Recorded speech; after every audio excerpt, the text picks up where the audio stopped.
I say this because in May of 2023, Chai-Kee Rick Chow, the defendant in this case, was the owner of a convenience store and gas station on the corner of Park Lane and Springtree here in Columbia. His wife was working that evening. She was a co-owner, and their adult son was working there as well that particular evening. It was around 8 o'clock or so p.m. that Cyrus Carmack Belton, a 14-year-old, walked into that store. And he had on a red hoodie with a small pocket in the front. He was carrying a black backpack.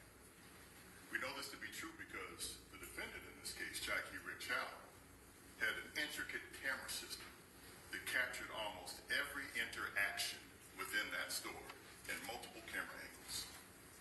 He also had camera angles outside of the store, on the premises of the store, and immediately adjacent to the store, so you could see what happened at the beginning of Springtree as his property ended. So Cyrus walked into that store, red hoodie, small pocket in the front, black backpack, and he walks in and he immediately is asked by the co-owner, Alice Chow, to remove his backpack. That's store policy.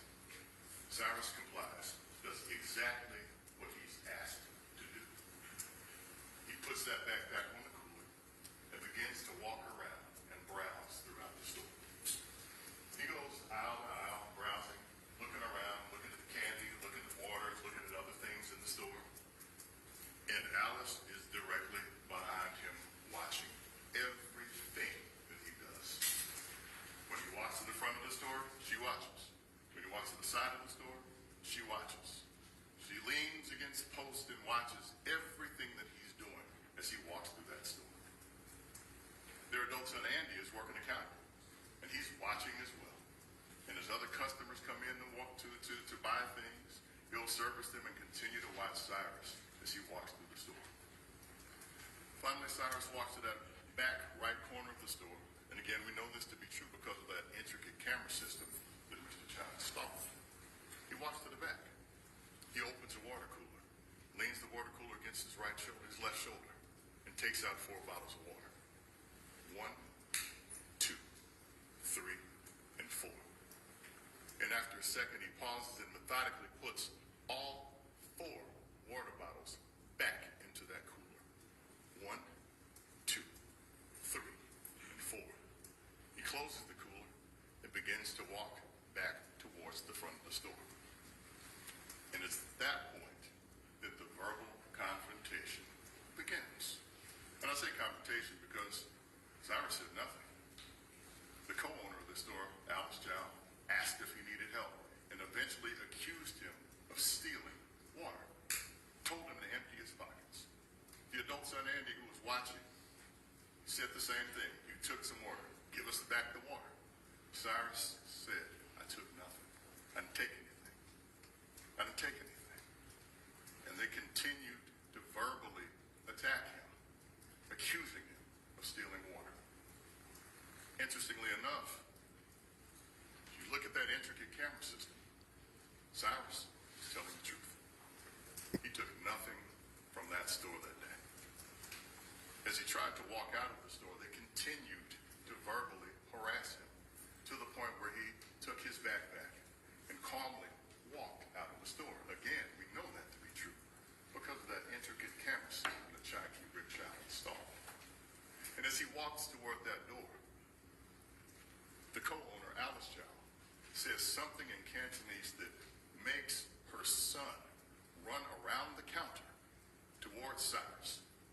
And then Chai-Kee Rick Chow, the defendant in this case, comes from out of an office in the convenience store, armed with a .45 caliber Glock pistol, and follows Cyrus out of that store. Cyrus walks out of the store, takes a right, slowly, and hears them yelling, running after him. Turns to see, and again, the camera system shows these things, and he takes off running. Cyrus tries to run through the parking lot to the point to where he runs out of his Air Force One Nike shoe. Runs out of his shoe. Doesn't turn around to pick it up because you have an adult male running behind you with a .45 caliber Glock pistol who has falsely accused you of stealing. So he runs. He drives drops 2 cell phones out of his pocket. We know this to be true because there are witnesses who we expect you'll hear from who'll talk about how they had to throw on brakes to keep from hitting them as they ran across traffic. We know this to be true because of that intricate camera system that he installed. He drops 2 cell phones. One belonged to him, one to his mother. Doesn't turn around to pick up one of those cell phones.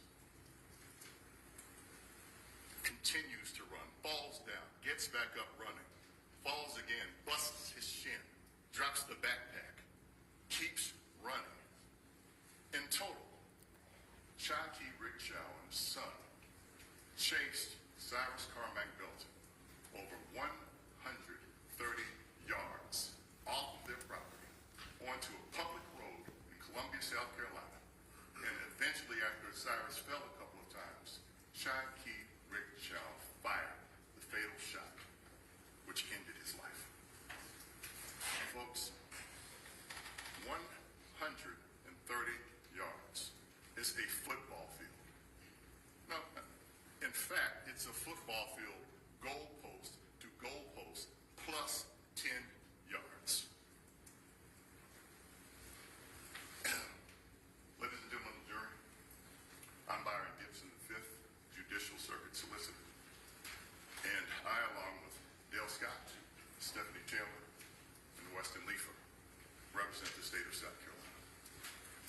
So for the next few minutes, I'm going to give you a little bit more of a roadmap of what this case entails, what our position is in this case, and what we believe we can prove, as well as give you an idea of what to expect from the court and how this proceeding will run for those next several days.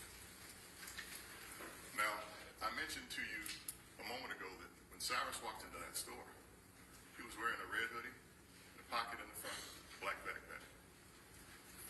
Unbeknownst to the Chow family, to Shaquille Rickshaw, to Alice Chow, or to Andy Chow, he had a pistol in the front pocket of that hoodie. Unbeknownst. They didn't know. We know that to be true because that video will confirm all of those things. Confirm that he walked around the store, had a conversation with them. At no point did he ever threaten them. At no point did he ever curse them when he was being falsely accused. He didn't spit on them. He never attacked them. He calmly walked through the store and calmly denied stealing anything from that store, which again was true. The truth in this case is that Cyrus did what you'd expect an adult to do in that case. He walked away. He tried to create distance every time he was confronted. But for some reason, Shaquille Rickshaw wouldn't believe him. He couldn't believe him for some reason, although the evidence will show that he took nothing from that store. The evidence will show that after they chased him out of his shoe, dropping phones down Springtree Road, after he tripped over a curb, fell, dropped his backpack, we believe that gun spilled out of that pocket. And within moments after that gun spilled out of that pocket, that man shot Cyrus Carmack Belton in the back with a .45 caliber pistol. Now, we believe evidence will show that soon after, EMS and others came on the scene. Shaquille Rickshaw tried to say, hey, I was defending my son. But the interesting thing about this process is that you're going to have an opportunity at the end of this case, that you've heard all of the evidence from this witness chair, to assess what you've learned and what you've heard. You get a chance to assess that, and I'll ask as you start asking those questions that bounce around in your head. In what world do you get to falsely accuse a 14-year-old of stealing, chase a 14-year-old 130 plus yards down a road while you're armed with a pistol, shoot that person in the back, then claim you're defending your son? Folks, it's for that senseless act, for that ridiculous act, for that heinous act, that Shaquille Rickshaw, the defendant in this case, has been charged and indicted with the crime of murder. And it's at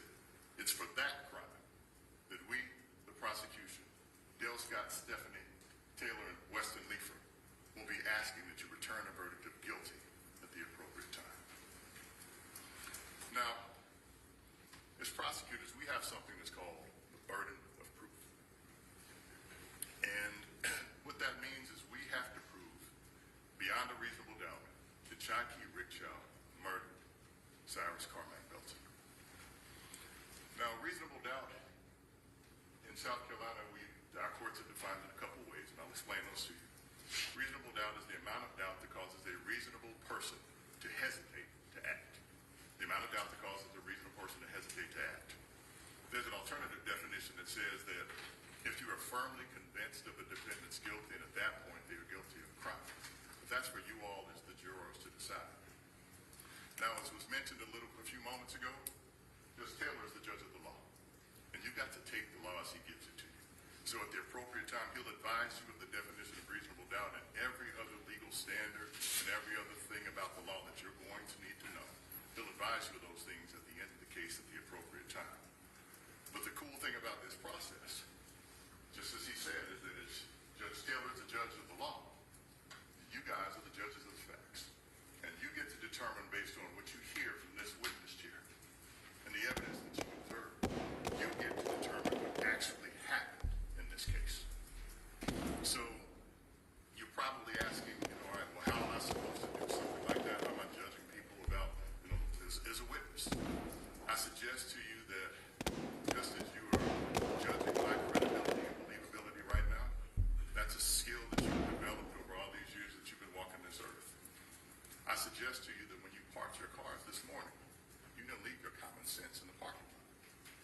That's what you're using to assess credibility and believability. And that's what you'll be doing with each of the witnesses that comes up here. You'll judge that. You'll talk. You'll have an opportunity to determine if they had motive to say what they say, if they could observe the actual things that they're saying they observed. If they have some reason to change or to try to tell a story in a way that's going to help them. You'll get a chance to make those determinations at the appropriate time. And we'll ask that you do that. A couple moments ago, each of you guys took an oath to well and truly try the facts of this case. And what that essentially means is that you got to try the facts of this case. Not some stuff that you may have heard out there, not some preconceived notions, not some ideas that you may have, but from the evidence that you hear in this jury room this week in this case. That's what you got to do. Folks, I ask that you resist the urge to turn this trial into some type of commentary about youth and guns, because it's not about that. That teenager was shot and killed Sunday night after a convenience store owner suspected him of stealing water. Ashley Jones joining us live tonight where a makeshift memorial is growing. Ashley, you spoke with community members and activists today. That's right, Judy.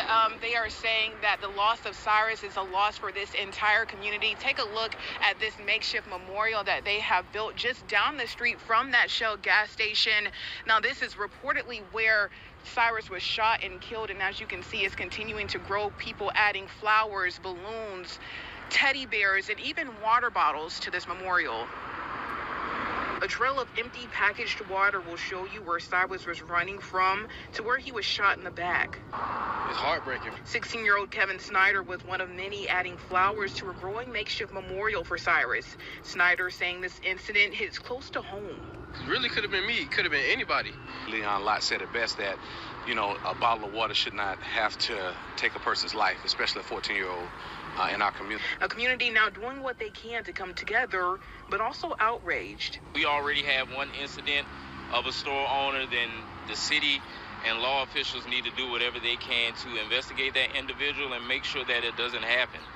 John Tyler is a community activist. He's referring to incidents like this caught on camera where the gas station owner, Rick Chow, appears to be fighting another young customer. With this being not only his first, but his third infraction as a store owner, me as an activist and a citizen want to know why wasn't he stopped the second time? District Councilwoman Gretchen Barron also coming to the gas station and memorial saying the community just needs to support Cyrus's family for now. They don't have their child. That's heartbreaking to me, that they don't have their child. So I want us to be able to really wrap our arms around this family first and allow them to heal. And also asking for a stop to the vandalism of the now boarded up convenience store after a night of looting. The sheriff now putting extra patrol there. But if we've got deputies here watching this building, then they're not doing their job on the street. And now we're using resources that were not intended for this project. So I just want to tell everyone, yeah, we're upset. And we're receiving some new information from officials with the Richland County Sheriff's Department. They're now giving more details about two prior incidents or two prior confrontations involving Chow and customers. We just got this information a few minutes ago, so I'm going to read it from my phone. The most latest one happening in 2018 when Chow confronted a shoplifter. That individual then assaulted Mr. Chow, and Chow fired at the assailant twice, striking him once in the leg. Now, before that incident, back in 2015, Chow attempted to stop an individual from stealing items. That individual then entered a vehicle, threatened to shoot Mr. Chow, and then Chow fired approximately 6 shots at that vehicle. Luckily, during that incident, there were no injuries. We're going to continue to look into these alleged confrontations with Chow and prior customers. In return, a verdict that speaks the truth in this case. Now, my final ask of you is this. There's an 11th century philosopher named Omar Khayyam. And one thing that he wrote back then was, the moving finger writes, and having writ moves on. Nor all your piety nor wit shall lure it back to cancel half a line, nor all your tears wash out a word of it. Now, I know y'all are looking at me kind of like, what is this dude quoting some 11th century philosophy for? I'll tell you that at the end of this case, I will explain to you why something written back in the 11 and 1200s rings so true today in this courtroom in 2026 about a case where that man murdered a 14-year-old in 2023. So folks, remember what we've talked about and ask yourselves one last question. What is the value of a human life? Thank you.